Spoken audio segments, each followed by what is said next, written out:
Hello and welcome to another installment of History Hack. We've got something really interesting for you today. Basically, thanks to Lockie, who introduced us to this lady, Alina's got a new soulmate. I do, very much so. We have with us today, and I'm being a little somber because it is a somber subject. We've got with us Elizabeth Mason, who's a historian and sociologist, specialising in trauma, genocide and terrorism. And today we're actually going to talk about genocide in film, which is really interesting. I'm really looking forward to this conversation. See where it goes. Lizzie, Welcome. hi. I'm good. Thank you, girls, for having me. I've been excited about this also for a while. Yeah, this is you two get each other. You two get going out to dinner with a guy on a first date and then going, "What do you do for a living?" And you going, "Please don't make me tell you. You'll never call me again." Yes, I've had that one way too many times. Or they get really interested, and then after like 5 minutes, they get bored. Lizzie, we're going to talk about films and genocide on film and how genocide is represented.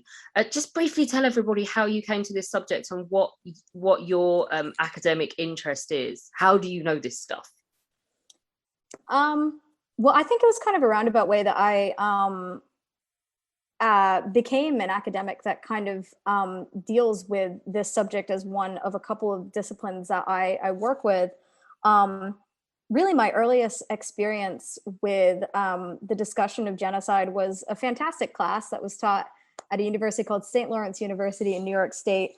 It was taught by a fantastic man called Alun Gabriel, who specializes actually in German resistance movements during the period of World War II, during, of course, the Nazi era.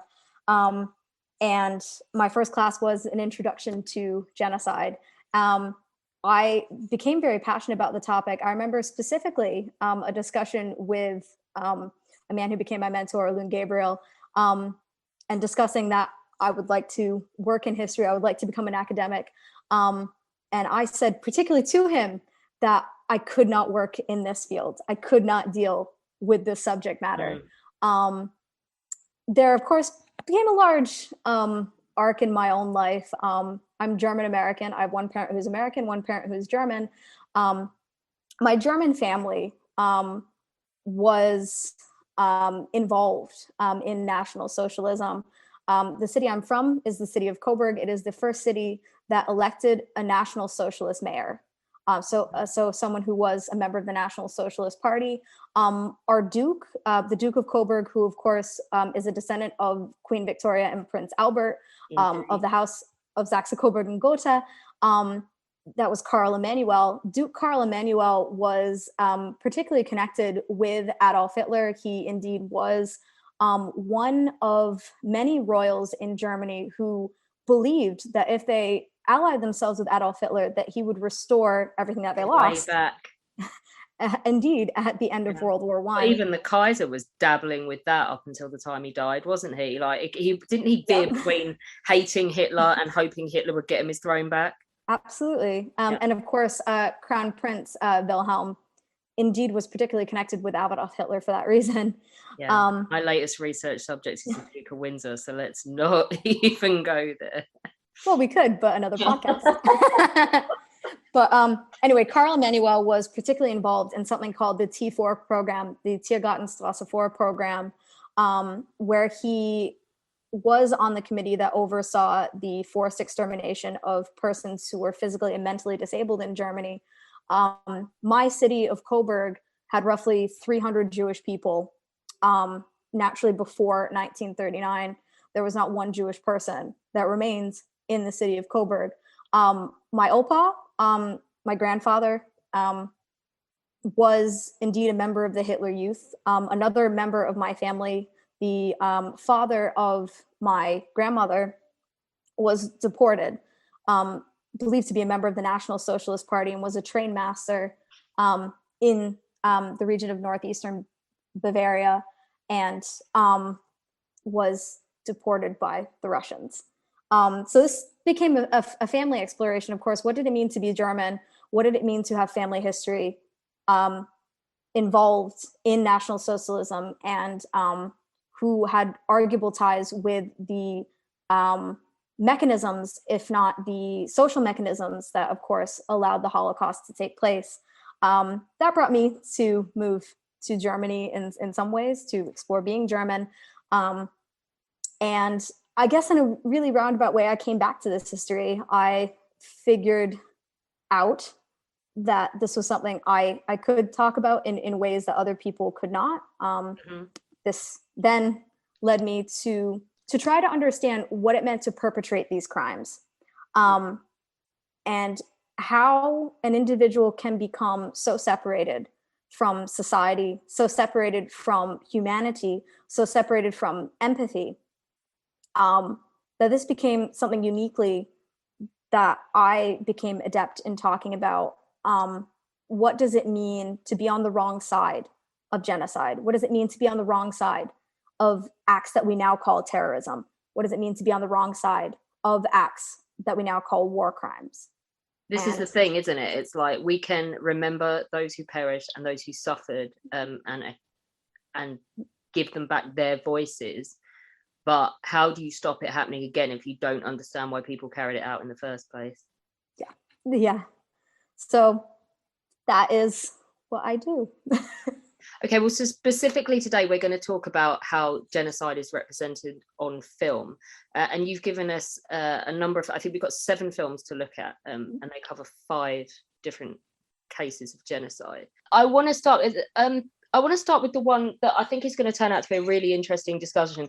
I mean, we've got at least 2 films that cover the Rwanda Genocide. And this is the only bit of levity in the whole of this. When we were dividing up the films between Alina and I to watch, I wouldn't touch these with a barge pole, because I went to Kigali in 2019, and the one day I spent at the Genocide Memorial was enough for me. I actually can't hack it. So Alina picked these up, and being a donut she is, has been watching them before bedtime. So the first film, Hotel Rwanda. Well, I feel like Hotel Rwanda, it was really, when it was released in 2004, so conveniently also 10 years after the genocide began, very much brought this subject to the mainstream media. Now, in my opinion, there's several films that we're kind of talking about today that have their limitations. So, of course, any Hollywood, any cinematic depiction of inherently what are the worst periods of humanity in the modern era naturally only can go so far. So Hotel Rwanda, I share with Alina that I bawled my eyes out the first time I saw this film, and it still remains one of the most iconic depictions of the Rwandan genocide that we have.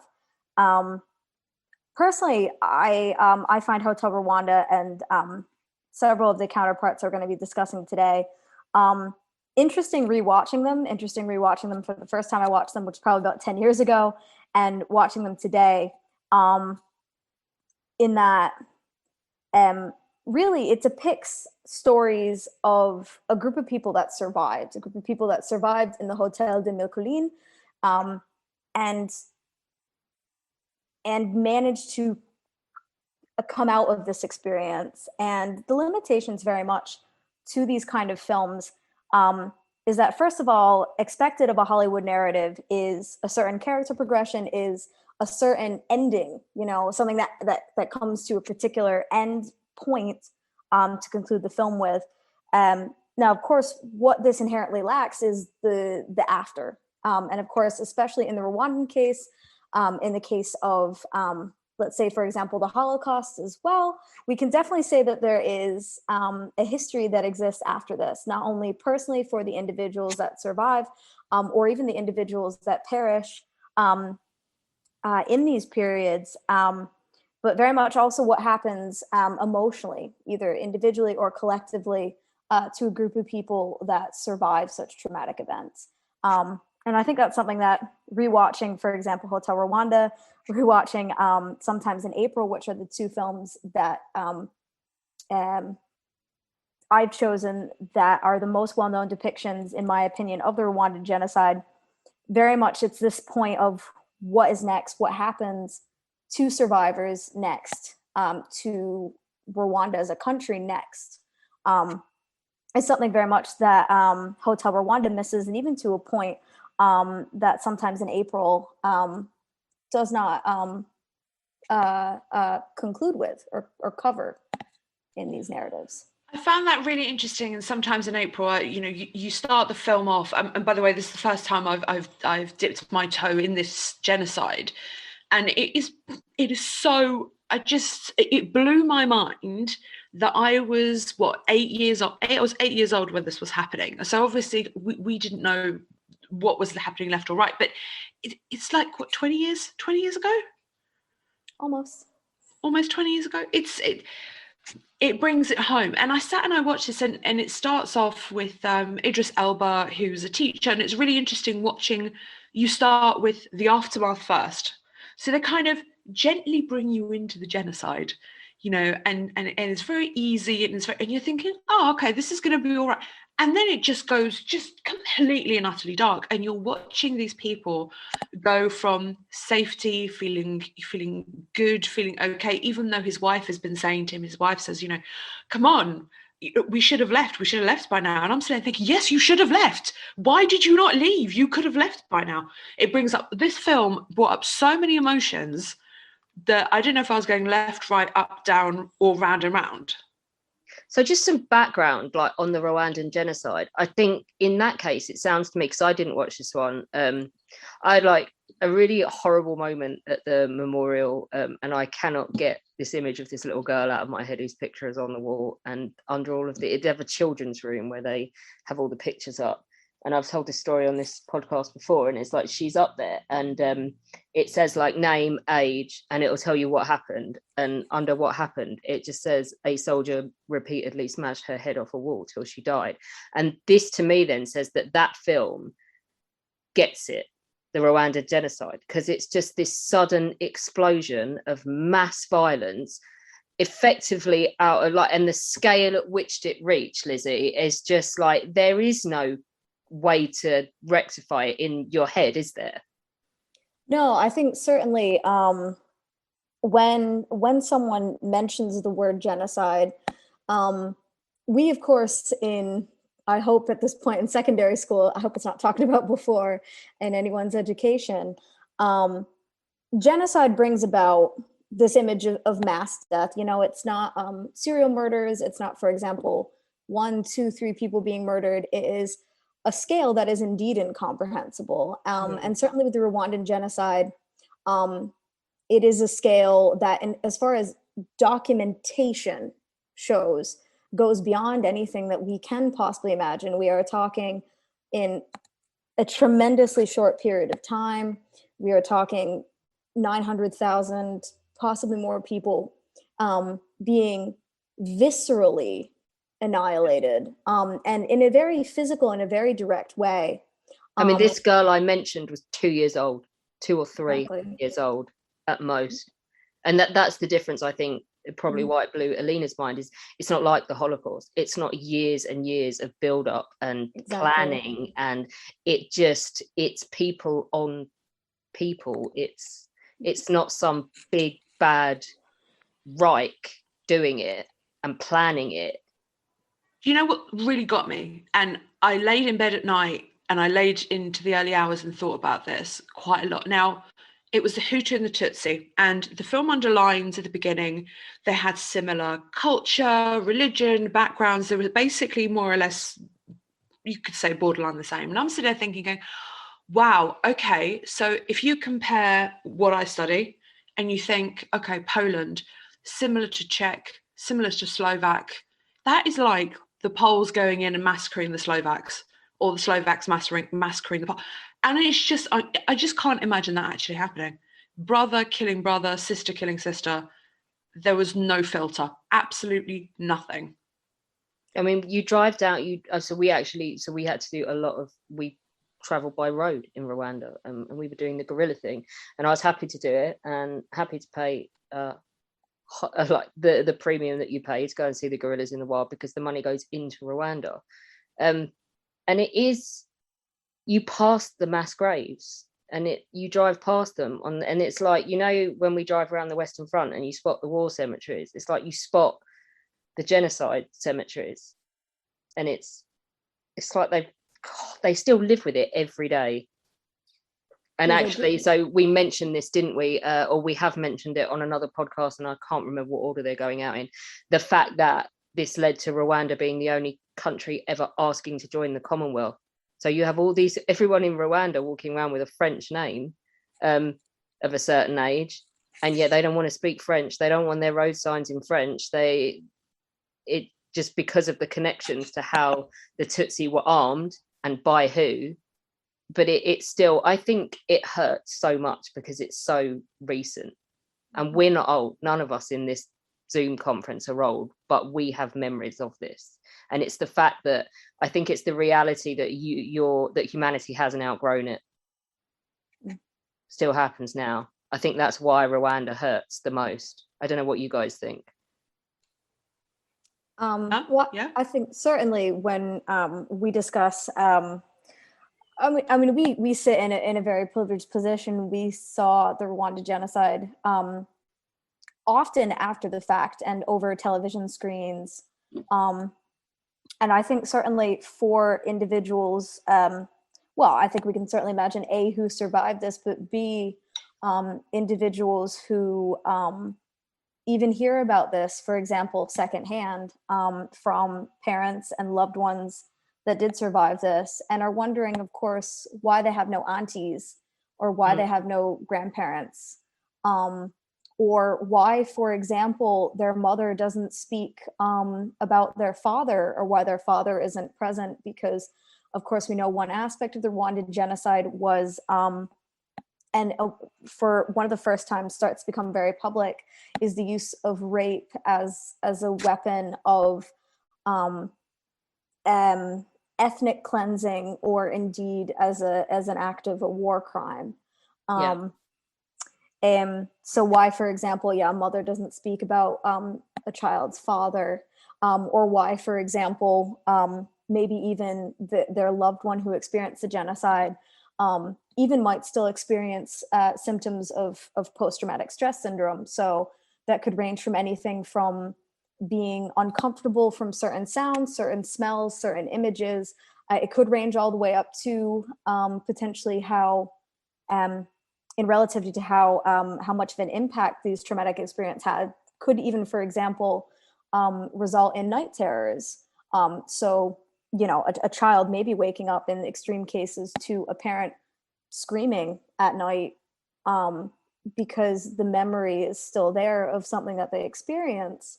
And this is what we call in trauma studies secondary trauma, or inherited trauma. And it's been very well documented really since the Holocaust, since Jewish children of Holocaust survivors ask these questions of why their parents behave differently towards them, or why their parents behave differently in general to people who did not experience this.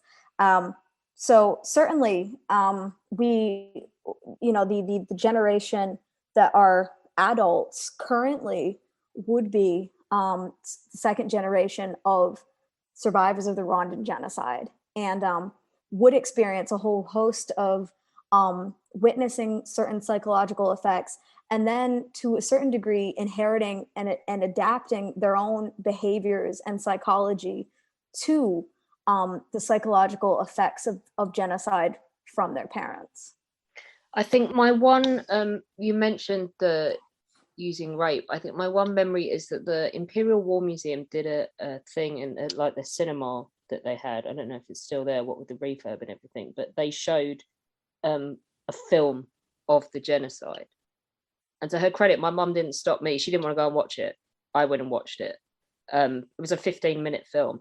And the one thing I remember about that film, the one actual memory I have other than a blur of horror, is a small girl with her knickers around her ankles. And you just think, so in terms of film and genocide on film, she's lying on the floor, she's unconscious, or she's dead. I don't know. And that's the situation she's been left in. And I wonder, why does Hollywood want to make films about this, and how do they go about it? How does it differ to any other normal kind of process of making a film?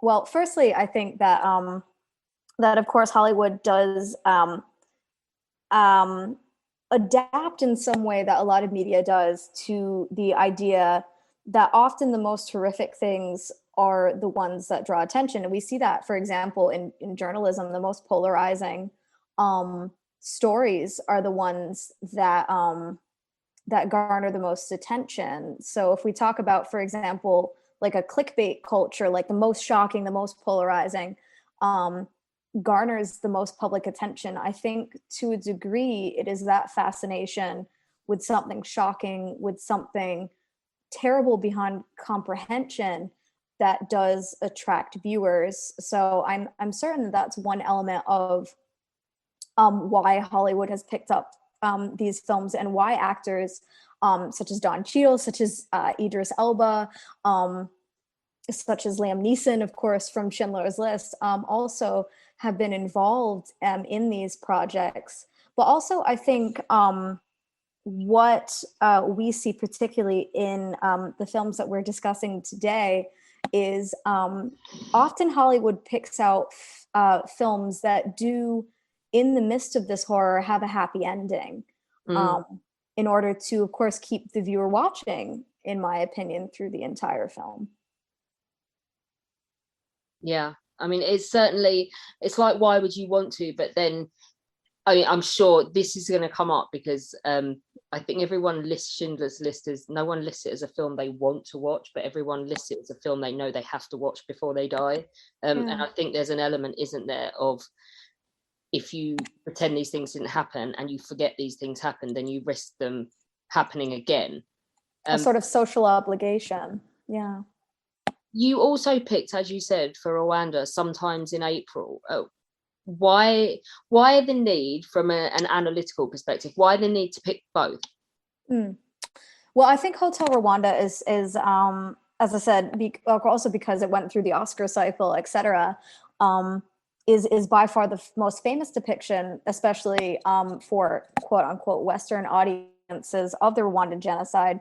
I remember particularly in my very early years, we're talking 12 years ago now, in my bachelor's degree, I remember that in my courses, my professor did not pick Hotel Rwanda as the required film to watch in my Introduction to Genocide course.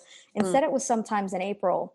And rewatching this, kind of analyzing Sometimes in April, what I find more valuable is, because it wasn't Hollywood per se, obviously it is popular mainstream filmmaking, I felt that Sometimes in April depicts a more honest version in some way. Hotel Rwanda, for various reasons, does pick and choose certain scenes that have the most dramatic impact. And I felt that Sometimes in April doesn't do that to a degree, but also, most importantly, in my opinion, shows an aftermath. It shows what someone is left with when they have lost everything, and to such a horrific extent as with the Rwandan genocide. I felt that Idris Elba's depiction of what someone is left with after that was so important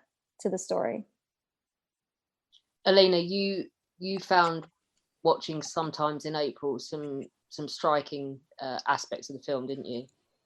Well, yeah. If we carry on with this line of thought, you kind of, when you watch it, he's trying to find out what happened to his wife and his kids, and that's the whole bottom line of the film. What happened to his wife and his kids?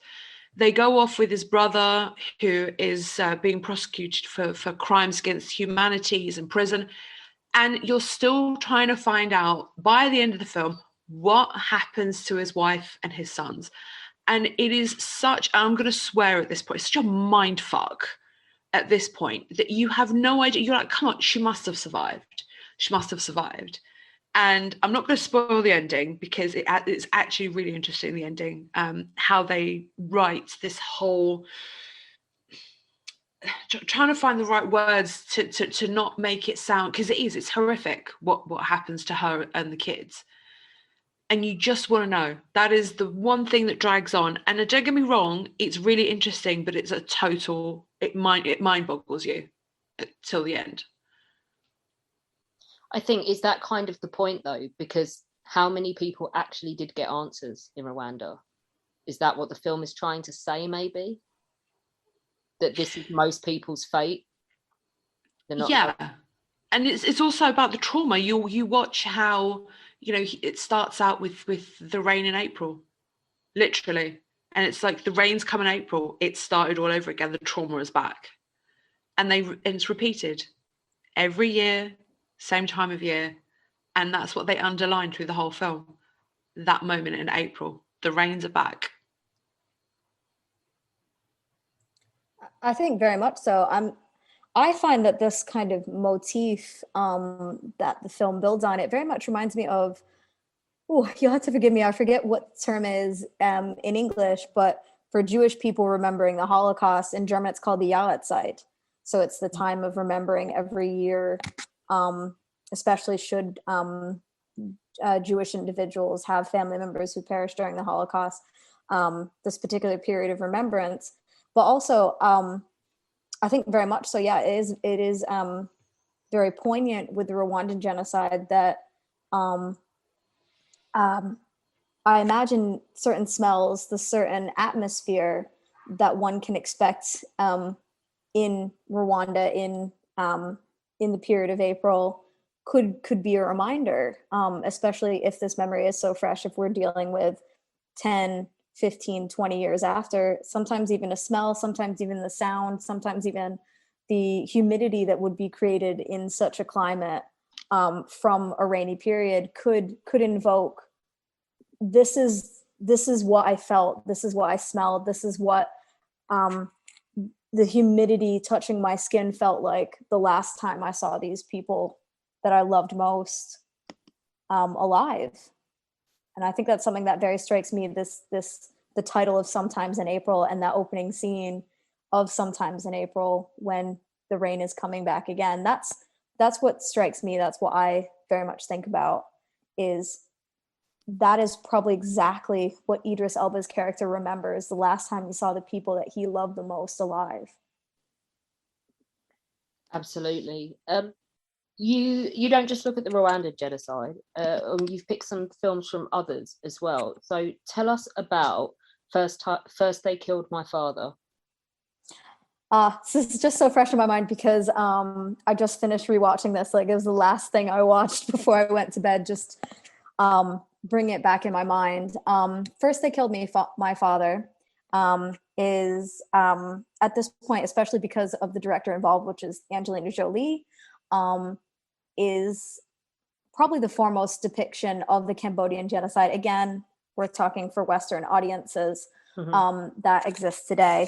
So the Cambodian genocide took place from the mid to late 1970s and was very much a genocide that was targeted primarily against the intelligentsia, so persons from the cities, persons seen as more educated, and could be depicted as part of a sort of kind of communist agrarian revolution that was very much put forth by paramilitary groups in Cambodia during that period. And it is estimated today that 1.7 is the lower, and I stress estimate, up to 2 million victims were claimed during that period. And it follows the story of a young girl who, first of all, is part of the evacuations of the capital city of Cambodia, Phnom Penh, very early on. So that would be April of 1975, and follows the story of her and then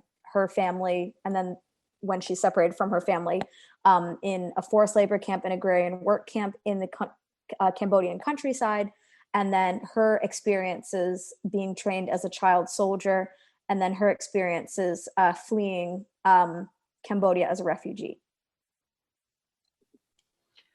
I still find this astounding that, Holocaust happened in the 1940s, and you've got genocide in the 1970s, in the 1990s. It's still happening today. it is just still happening today. And I can't wrap my head around how hard we work to let people know about what happened with the 6 million Jews, with the amounts of Poles and Soviets, and so many people who lost their lives in the Second World War, yet it's still going on. I think it's something we don't learn. I mean, if one looks to certain genocide scholars, the argument of the first quote unquote recorded genocide can trace back to Julius Caesar and the conquest of Gaul. We've had Emma Southern rant merrily about Caesar being a murdering scumbag on this podcast, and saying he is responsible for genocide. I mean, certainly genocide, of course, naturally is a modern term that came about after the Holocaust with Raphael Lemkin. But yeah, I mean, indeed, you have, as I said, certain scholars who would interpret the possibility of something like a genocide occurring in written history as far back as that. So humanity, I think, oddly enough, A, becomes desensitized, B, becomes disassociated with seeing certain groups as self, certain groups as something, as an entity, I should say, that can be recognized as something human even, or something similar to them that has inherent value in terms of human life.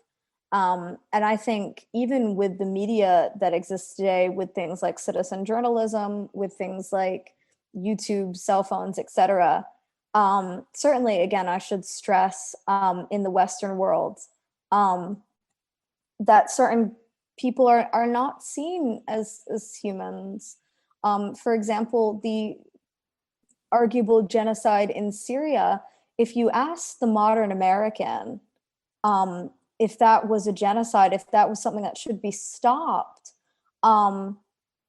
in my certain opinion, there would be a subset of American society, especially in the wake of 9/11, that would argue, no, this group is identifiable as people who support terrorist activity, who are arguable terrorists, and are a group of people that, because of the demonization in Western media, are no longer seen as human beings. And I think that is a consequence of propaganda throughout history as well.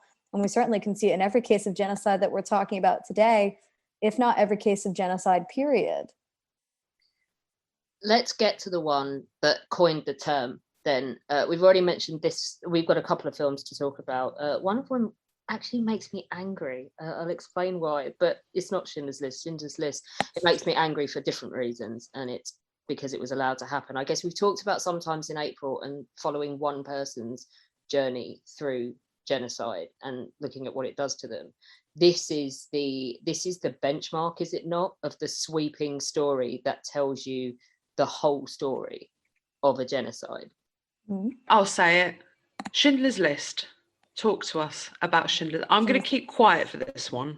Okay, because I was wondering if I should, of course, defer to you, Alana, as well. But she'll definitely get her oar in eventually, don't worry, but you're the guest, you go first. Schindler's List was also one that I rewatched on Sunday, if I'm not mistaken, because of course when I don't do other work, I just watch films regarding genocide.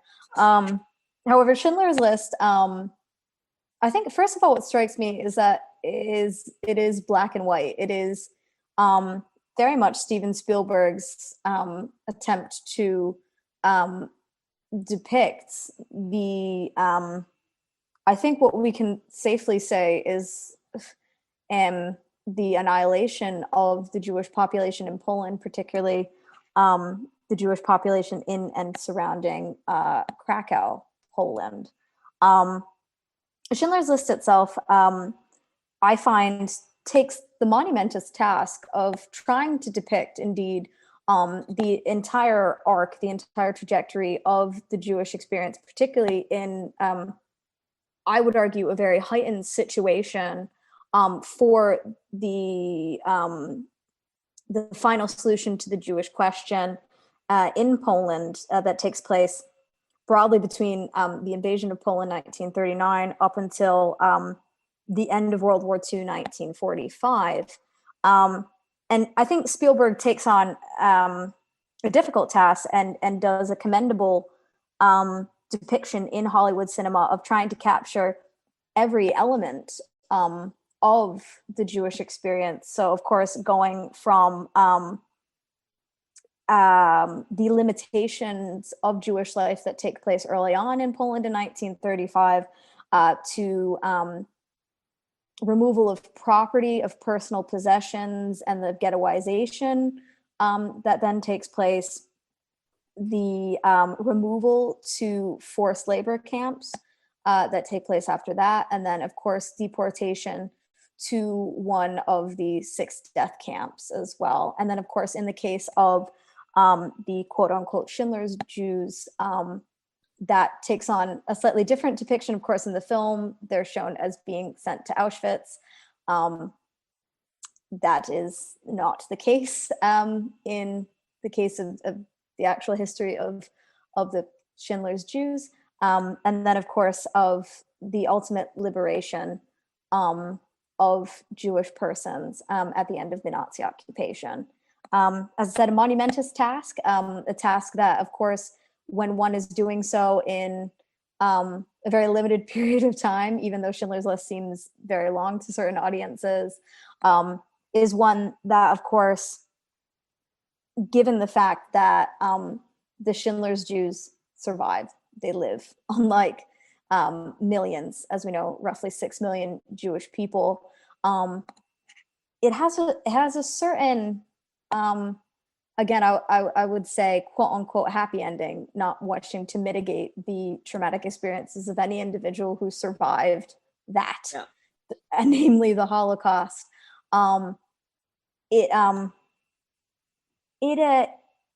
It leaves out, of course, what happens to everyone else. This is the thing, and this is where Alina comes in, because Alina's specialization is not Jews at Auschwitz, it's political prisoners and homosexuals and gypsies in inverted commas and everyone else that the Nazis murdered, isn't it, Alina? Well, exactly. Look, I mean, if we're going to open up this can of worms, let's just open it up and spill the contents out. I am not against Schindler's List. I think what it did at the time is amazing, that it brought the Holocaust out into the light, because it didn't have an opportunity. People weren't talking about it. It started discussions. People were opening up. People were talking about their experiences. I am not going to put that down for it, but it stretches the truth. And I'm not putting people's experiences out the window, because people went through some absolutely horrific things. And when I listen to some of the survivors talk about what happened and how Amon Gott would shoot from his balcony, and he narrowly missed the girl that he was shooting for and hit the person next to him. I mean, this stuff is just unbelievable. But Spielberg, again, he goes down the Hollywood route. He goes and shows specifically what happens in Płaszów. And Płaszów just wasn't for Jews. Płaszów, there were loads of Poles there. There were Poles being murdered in en masse up. If you go into Płaszów, I'm not going to get into the details, because otherwise I'll start planning Płaszów out, and we don't have time for that. You know, there's this pits where Poles were being shot. It was also a labor camp, and it didn't actually become a concentration camp. I think, God, someone's going to correct me here, because I'm an Auschwitz historian, not a Płaszów historian. Is it 1943, 44? Someone's going to come in and correct me for that. Please do, if you have a moment. And I prefer The Pianist. I'm going to go down that road. I'm going to say it out loud. I prefer The Pianist, because it shows you more of what life was like in the ghetto. It just shows you, am I biased? Am I biased against Spielberg here? I think I might be. I don't think you are. A little bit biased. It is your personal preference, though, isn't it? And yes, you may be biased because that's closer to your history than Schindler's List is. But if we're talking about if the one criticism you can make of Schindler's List is that it Hollywoodified a bit, that's a word now, Armand Gotha, then I have to say that I hate the principle of the boy in the striped pajamas. I'm not even going to talk. I just can't. But why do you need to zhuzh up genocide and make it even sadder with something completely implausible? Do you mean with the boy in striped pajamas? Yeah. Okay. Do you know what? I'll let Elizabeth go first, and then I will let my anger out. It's her show. I'm not going to say any more than what I've said already. I think it's ick. I think zhuzhing up something as bad as the Holocaust to make it even sadder for your audience is pretty grim. I don't know. What do you think, Lizzie? That is exactly why I brought it in. Hey! So, if I have to kind of discuss what my preference is for Holocaust films, quite frankly, I feel that beyond Schindler's List is not my preference. I suppose I should say because I used to also work as a tour guide at the former concentration camp Sachsenhausen.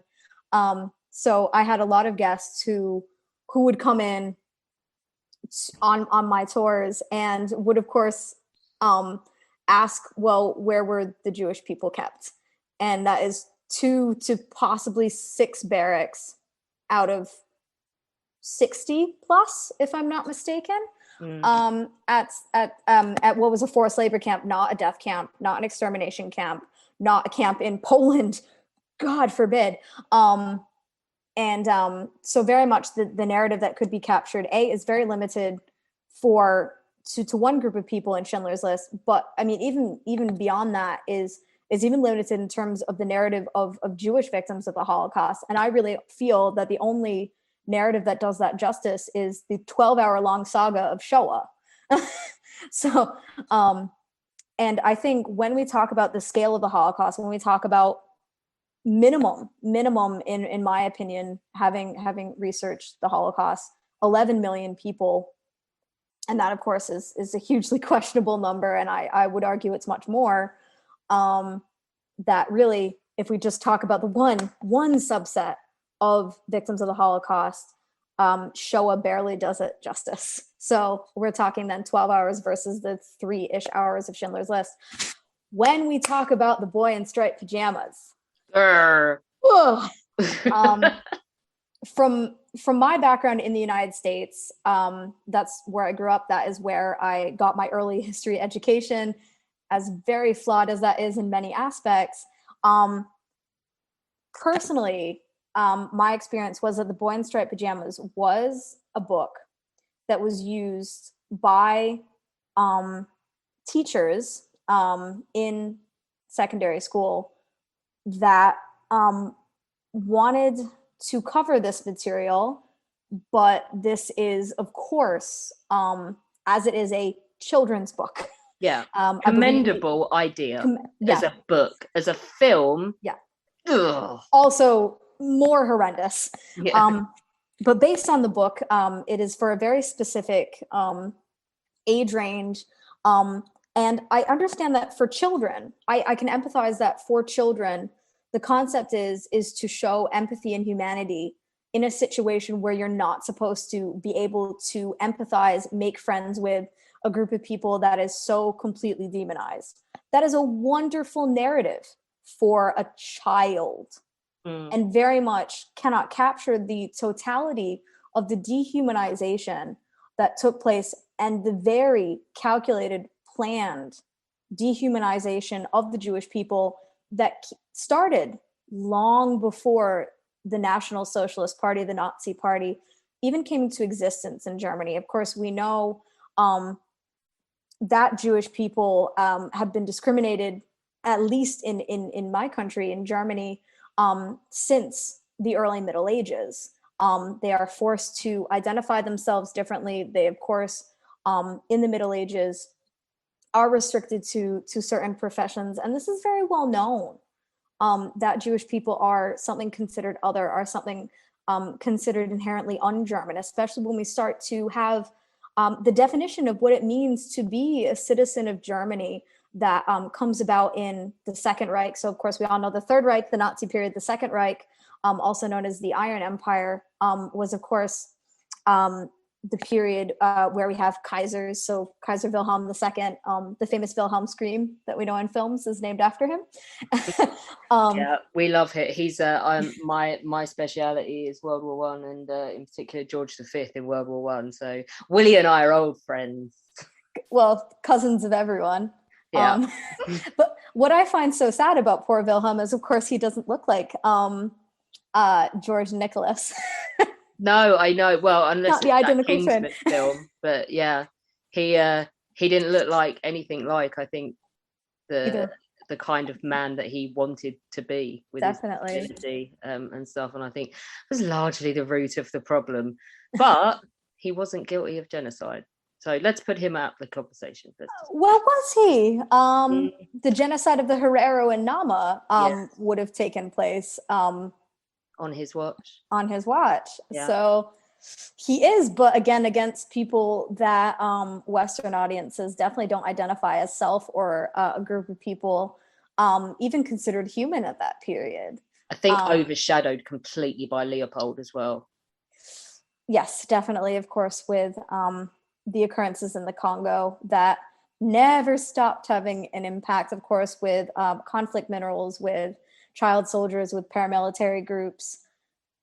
Oh, the list goes on in the Congo. Sorry, I digress. We were talking about... We digress all the time on History Hack. It's fine. We're talking about the boy in the striped pajamas. And why it's okay as a story for children, but why I think you're about to get to why it's really not okay for grown-ups. I will say, as an introduction to this, I mean, certainly what it does is it belittles first of all, the depictions that children in Nazi Germany would have had about Jewish people. So the idea that, of course, the main character, Bruno, would not have been in the Hitler Youth, would not have been told what we now would identify today, absolutely horrific things of how they should view individuals, that because children were told that these individuals must be removed from society. They were told that these individuals, for the safety of German people, must be removed. That even a boy of his age would not have had some cognizance of that narrative is unfortunately completely false. To the degree that a child would then be able to recognize that in their daily life, yes, naturally that's questionable. I even, in my research on trauma and specializing to some degree in the impact of trauma on children, would not be able to psychologically speak to the degree in which a child would be impacted by such rhetoric specifically. But the idea that he'd be clueless just doesn't wash with you. No. And certainly the idea that then, in addition, that because the depiction is assumed to be Auschwitz, that a child would be able to get up to the fence is not in any way, shape, or form at all plausible. It's not even like you're sitting there going, but the buttons are wrong, like pedants. It's the fact that it belittles what Auschwitz was.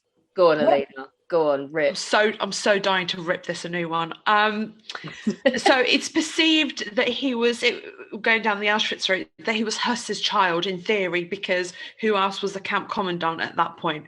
Jesus. First of all, they lived in their little villa, secluded. The only contact they would have had with prisoners would have been, the nanny or the prisoner that came to clean the house, or whoever it was. Or, for example, funny enough, one of the first transport would go and cut Huss's hair and his son's hair. That's the only contact they would have had with prisoners. No, they would not have had contact with children predominantly in Birkenau. And if you look at the bloody distance between the two, how would he have gone and seen them? It just would not have happened. It just would not have happened. It's impossible. And the other thing is, do you know the amount of people that ask me, where did this happen? Where did the, and I'm thinking that it's fiction, people. It just didn't happen. And sorry, I'm getting really rattled up with Take a deep breath, Alina. I think what we're saying, rather than picking out every historical inaccuracy with the boy in the striped pajamas, is that it's an unnecessary addition to the lexicon of Holocaust and genocidal films. Agreed. Is that what the grown-up versions of us were saying? No, I view this film exactly the way I view the tattooist of Auschwitz, the librarian of Auschwitz. It is the same, okay? Based on some sort of truth somewhere, somehow, but made up or exaggerated all the way around. That's how I view them. Sorry to people who've been reading these books. They're just, it's trash. It's all trash. I just find it ick that it would be a fashionable setting for a love story. Let's move away from the Holocaust and the striped pajamas before we all lose our shit completely, because we have two more. And actually, I really let's get the one I watched the other night out of the way first, because I'm really keen to hear what you've got to say about the last one. But Dances with Wolves, I watched it the other night, and we're talking about the decimation of the Indian population or Native American population in America. And I started off, because I haven't seen it, I think the story is my mum has made me at some point in my young life, made me sit through all of these films as they were coming out and as they were coming out on video, because she was obsessed with Kevin Costner. And at the point where they skinned the buffalo, I stopped watching and felt sick and never went back. So I sat through it all, or they found skinned buffalo and I was done. But it started off, and I didn't realize that there was going to end up being, in Hollywood parlance, a good tribe and a bad tribe. So it was, you got all this glorious music and sweeping score when he was traipsing across Colorado and Ohio. And then the Native Americans showed up to the baddie music. But then I was not giving it time to bed in, because obviously then he goes and meets the Sioux, doesn't he? And it completely changes his life. And he's not a real character, but what does this film do for this genocide?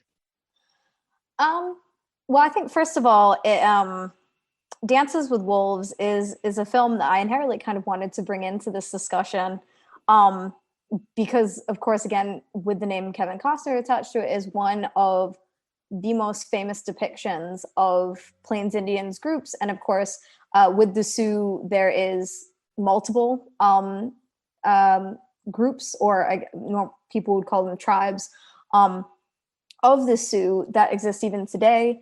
And what Dances with Wolves propagates, one of its great downfalls, is the idea of the Plains Indians as, first of all, a group of people that is nomadic, which we associate very stereotypically with Native American groups, that they're all nomadic, that they all live on horseback, and that they are a hunter society. First of all, what this does is it typifies the popular beliefs about Native American peoples, that the idea that they fit into the certain stereotype, and in my mind, very much belittles the idea that there was an empire of Plains Indians peoples, that this was a highly sophisticated society, that this was a society that was conquering, that was actually, like we would assume European people to be, they were colonizing, they were taking over new territories. And the idea that we belittle Native Americans peoples, or in Canada, First Nations peoples, as a group of people that is only to be conquered and not the conquerors, first of all, is something that this film can open up discussion for. But also, what Dances with Wolves depicts is something that really was made clear to me when I worked for a short period of time on a couple of projects with the Canadian Embassy in Germany, is that the popular depiction, maybe not in the United States, maybe not even in the United Kingdom, but around the world, is that there are, for example, German people that would still ask representatives of the Canadian Embassy if Native Americans, or in the Canadian case, First Nations people, still lived in teepees. That the idea that this is a group of people that was sort of frozen in time, and that this is a group of people that the film, certainly Dances with Wolves, would even depict that doesn't exist anymore. that there isn't a very long and also a very genocidal and traumatic history that occurs after Dances with Wolves takes place that begs discussion, and that has been... I won't lie, I lost track of how long it was, and at the point where he rode out of the pass at the end, I was stunned that was the end of the film. And then it reeled up 13 years later, they got run away, and that was it, and the Sioux died. Yeah. And I was like, hang on, what is this film been about? Where this, okay, so he's leaving, I get that, but then surely this is the intermission? I don't know. I just felt like, what is the point? Where was this going?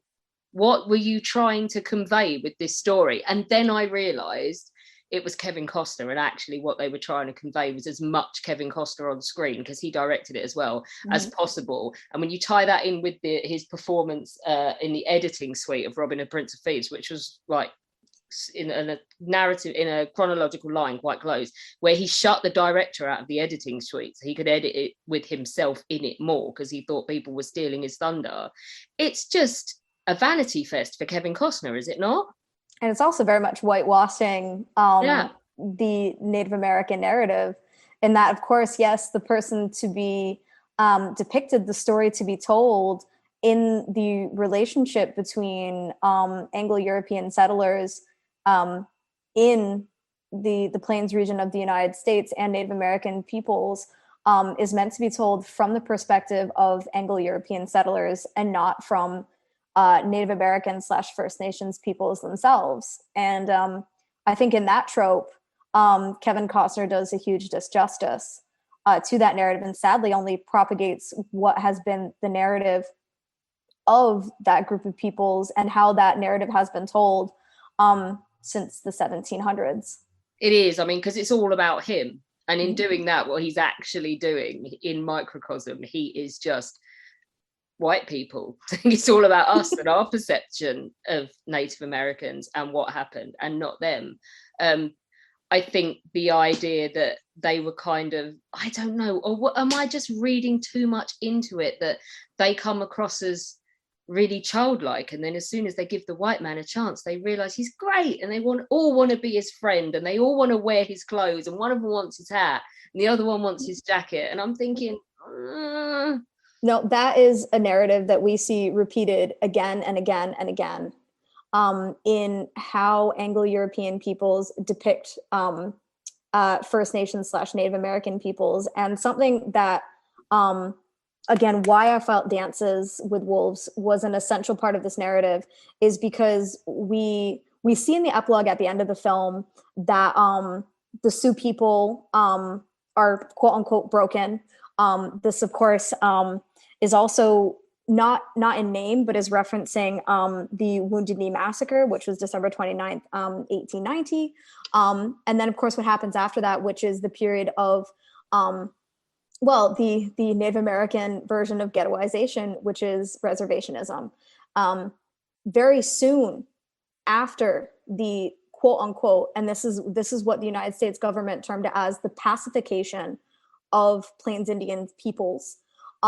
What this begins in order to re-educate and assimilate the childlike Plains Indian peoples is the period of residential schools. And this is the forced removal of Indigenous children, Indigenous with a lowercase I, because Indigenous children with a capital I has a different connotation, but the forcible removal of Indigenous children away from reservations, because reservations were essentially a place for Indigenous peoples to die, that culture to die, and adult Indigenous peoples to die.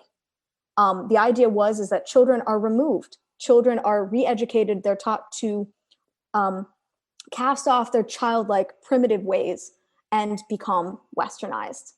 And this is what we now know today as the residential school system. The residential school system, as we'll talk about in a little bit, is something very, very, very well known in Australian history for a couple of reasons, is somewhat well known in Canadian history, and is all but not discussed in United States history, even though the first residential school, the first school where Indigenous, First Nations, Native American children are removed and put to was opened up in the United States in the state of Pennsylvania and is known as the Carlisle School.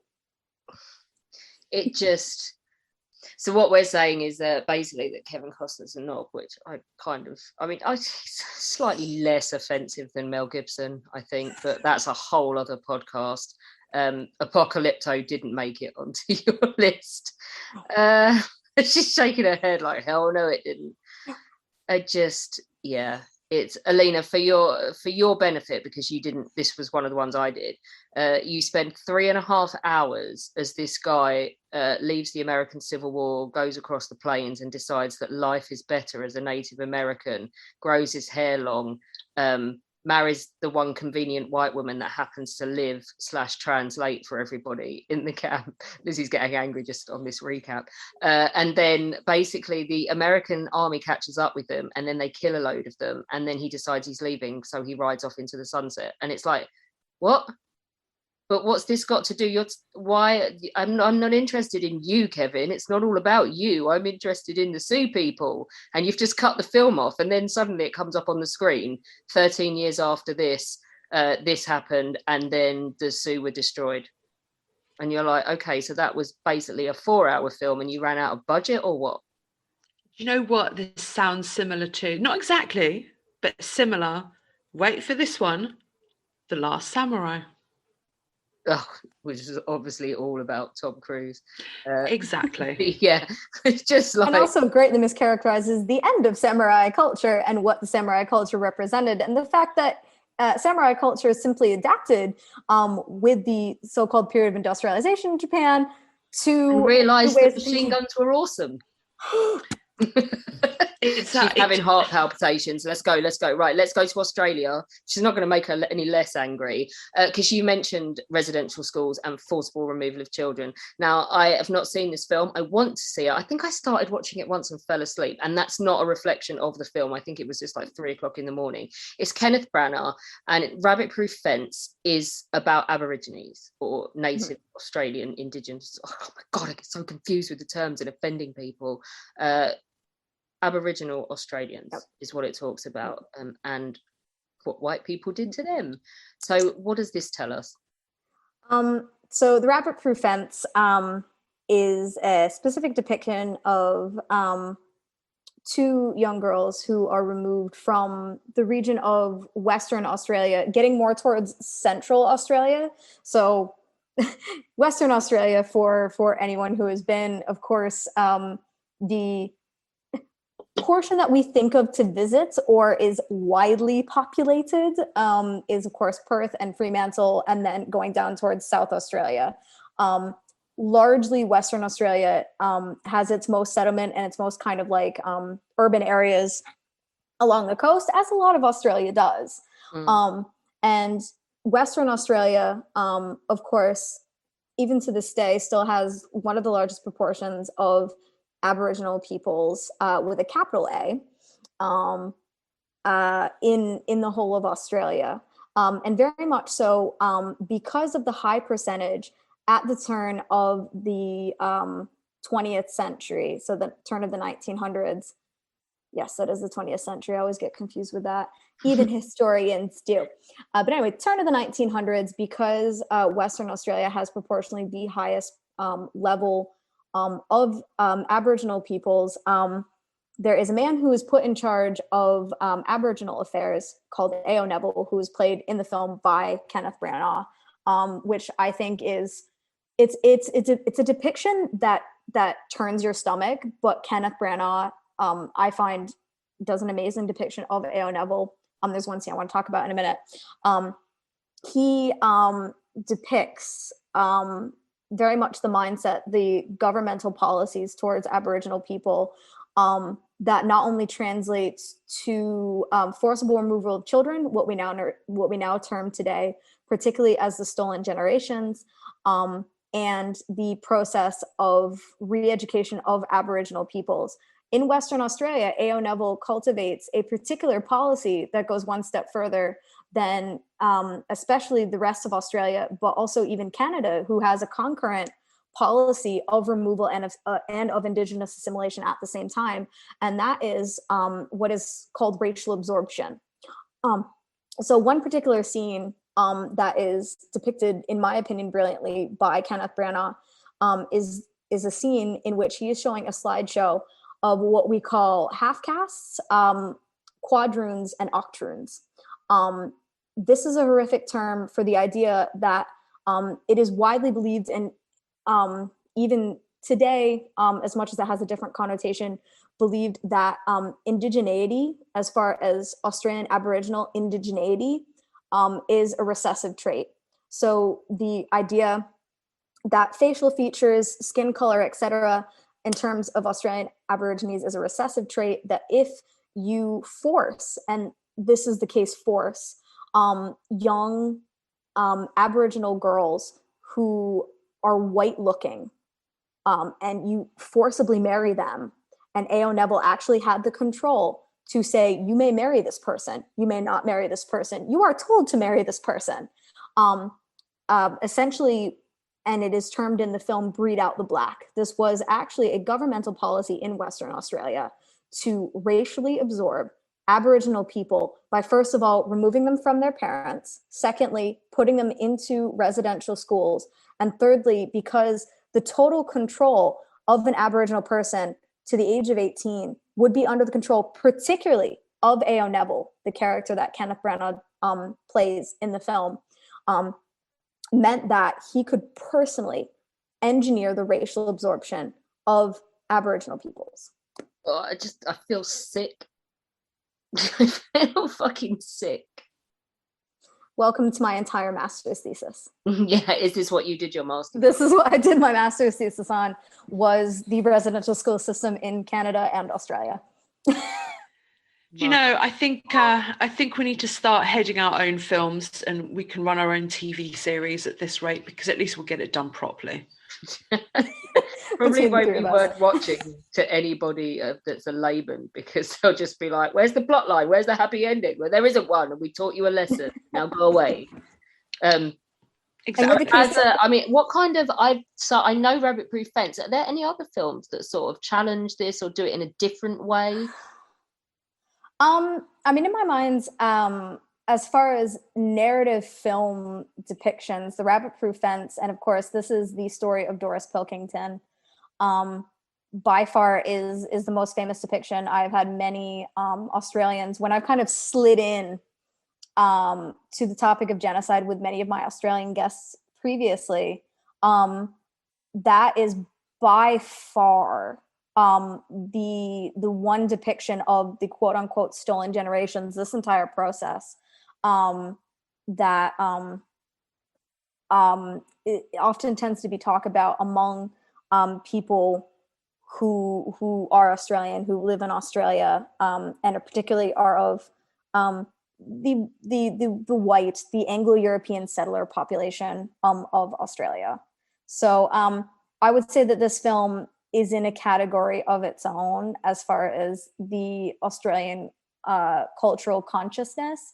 There are several documentaries, particularly in my mind. I always tend to like the long, very harrowing, probably like Alana, in that the depictions that I feel do this history best tend to be the longest ones possible. So there's one documentary that I watched probably over and over again, even when it was not what was going into my research, was The First Australians. And that is it's an 8-part documentary, of each episode being 45 to 50 minutes long. But really, I do feel that's the best. In my opinion, what comes out the most often in terms of Aboriginal storytelling from Australia about this period tends to be coming in the form of songs, coming in the forms of then these songs and these poems being put into written form. That tends to be what I see most often. We're also seeing a lot of documentary films that deal with the aftermath of the stolen generation, the traumatic impact of the stolen generation, which of course involves criminality. So alcoholism, then public, what do we call public offenses based on alcoholism, petty crime, undereducation, lack of education. There's a lot of documentaries that are talking about that these days. And then also what very much is starting to come about is the discussion of the absolute severance that the residential school system tried to achieve, and to a large degree did achieve in Australia, was the total severance from culture, from language, from cultural practices, from family and family systems that occurs in Australia as well. So very much, I think if one wants an accurate depiction and one can kind of has some sort of background knowledge and, okay, the stolen generations happened, it existed, this is the rough narrative, and then a consciousness of this impacts Aboriginal life today, I very much would err towards modern documentaries, and several have gone to like Sundance and major international film festivals that discuss this, and I think do a really fantastic job. But that kind of, it skips, doesn't it, for a lot of people? It skips stolen generation narrative, removal narrative, and then kind of skips to the modern day and kind of forgets everything that happens in between. So that can be quite hard for some viewers as well, in my opinion. Lizzie, thank you so much for coming on to talk to us about genocide on film. This has been so interesting. We're both really into films, and we're both renowned for researching miserable topics as well. And we found another friend. Yay! Brilliant. Oh, yeah. Thank you so much. Thank you for having me. It's as I said, been something I've looked forward to talking about for a while. So it's been great to find kindred nerds. You can help us at History Hack by joining us via Patreon. It takes quite a lot of effort and a lot of work of quite a big team now to keep us going. And so if you could donate as little as £3 a month, it would be massively appreciated by all of us. There's different levels because Princess Marcus has set it all up with varying rewards and things. So do have a look, do join us. There's an exclusive Facebook group as well, and you can be part of all of it. When our guests join us to talk about their work and their new book, the 45 minutes or so they spend with us is just a taster of all their efforts. So to this end, we have launched our very own bookshop on bookshop.org, where you can find our guests' latest and greatest books. You can support them, and you can support History Hack too. 10% of every sale via our bookshop supports the podcast and allows us to keep at it and bring you more amazing guests. You can find our bookshop at bookshop.org/shop/hack history, or just search on bookshop.org for us under the shops bit. Thank you for your continued support, and here's to your next great